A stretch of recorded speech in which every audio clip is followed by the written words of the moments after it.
time's over, but it's been a minute because you haven't played in a couple months. How nice was it to be in that environment and with everything going on and deliver like that? Oh man, it felt great. Be able to play 40 minutes, be in the fourth quarter game. We had to, be locked in all the way to the last possession. It's always fun, playing against two all-world Hall of Fame players as well on the other side. Just makes the game even better. So glad we can come out here and get a W and head home. Finish the road trip off right. I'm assuming that minute restriction is over. Yeah, I mean, it looked like it. I mean, 40 minutes. And I was out there for a while, and I didn't look over the monitor on purpose. I wanted to keep playing, but I'm glad he trusted me out there. I'm glad the training staff trusted me, and hopefully we could build on this from here. Is it good to you and Devin to sort of share the load down the stretch? I saw there were times when you said, just go. Yeah, I mean, that's a team, you got to try to be unpredictable in your attack, and you got, Ish came out hit big threes for us the whole second half. CP hit some big shots there in the fourth. You know what I'm saying? So we want to be unpredictable with our attack, but everybody in the world knows the ball is going to go to either me or him when we need a basket. So try to make good shots, be efficient in our movements, and tonight we was able to knock them down. It seems like teams, if we don't even 3 games, but they're really trying to force the ball to Chris or whoever your foreman is. Yeah. It's kind of odd seeing Chris just left alone. Yeah. That's going to kind of be maybe the way it goes.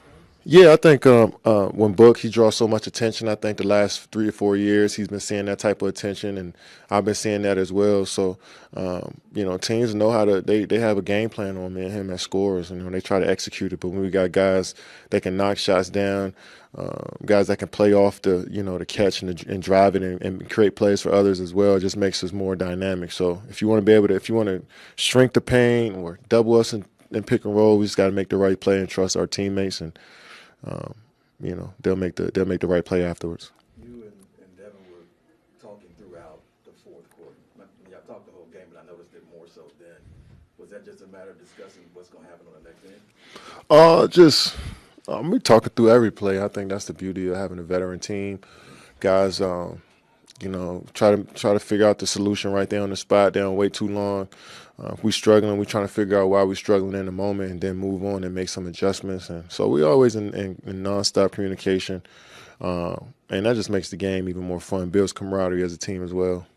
Kevin, what did you think of the atmosphere tonight here in Dallas? Did it kind of feel like a playoff game? What was that like? Yeah, I mean, since 2007 when I stepped into the league, I feel like every game in Dallas has been like this, playoff-like atmosphere. Their fans support their team through and through, and I don't ever remember it being a bad crowd here in Dallas. So it's always a fun game, especially the early game on Sunday. So they showed out tonight. What was your emotions playing against Kyrie? No emotions at all. It's another game. Like I told somebody earlier, I played most of my career. I played against Kyrie. So he was on my team for the last couple of years, but majority of my career I played against him, so I know how I feel. Yeah, it seemed just watching that there was no emotion, which kind of surprised some people, I think, because of your recent history. Yeah, I just think that we both locked in on the floor. We want to go out there and be the best that we can be, and that sometimes you get distracted trying to hang out, talk, and catch up on old time with your friends. So both was locked in, and I'm glad we got the W. Dirk's one of the people that are going to be leading the Hall of Fame class this year. Just thoughts about his career and maybe a couple of those other finalists on that list. Who else? Who's the other finalists? Wade, Pau Gasol, Coach Pop, Dirk, obviously, Becky Hammond, and a couple others.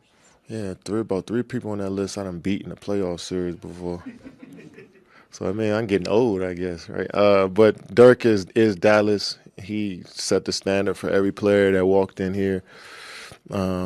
Statue out front, name on the street out front. He's the career you want to look at and try to, emulate if you're a player. I got so much respect for him, his work ethic and what he brought to the game. I'm still learning and taking stuff from him to this day. So congrats to Dirk for going in the Hall forever. And I mean, that's an amazing accomplishment along with the other, finalists and the people that got inducted in, some great names that shifted the game forward and inspired us all. So congrats to them. On the last play, on the shot that you hit, obviously, maybe you want a direct line, but they kind of force you to kind of loop a little bit. Maybe just take people through that play. Yeah, everybody plays me physical, so You know, nobody's ever going to retreat when they guard me. So you see a lot of other guys, they might get some space a little bit, and you want to take that drive. But I think a lot of teams just be physical with me. So sometimes I got to veer off, and instead of a straight line drive, it might be a banana cut or banana dribble is what we like to say. And you just either way, just get there, you know. So I felt like I had, you know, a good handle on the ball, and I seen the lane. And, you know, once I had it on my hip, I felt like I was in good position and just stop on a dime. So glad I made it. Kevin, there's a lot of things that you have to get used to whenever you join a new team.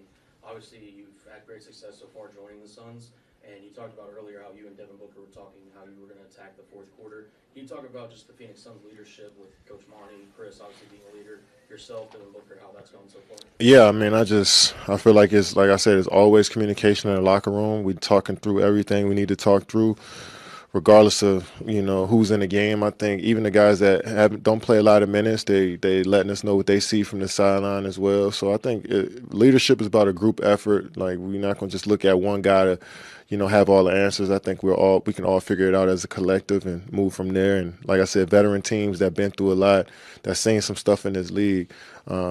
It's good to have those voices talking in the locker room. So it's only going to make us better. I'm looking forward to keep building with this team. It's been fun so far. Looking forward to the first home game. Yeah. That's I'm glad I was able to get a couple on the road to get my feet wet, because I know it's going to be loud in there Wednesday, I think. So looking forward to our fans. I know they can't wait to see us out on the floor, and you know, I'm looking forward to getting back home for a couple days. Thanks, Kevin.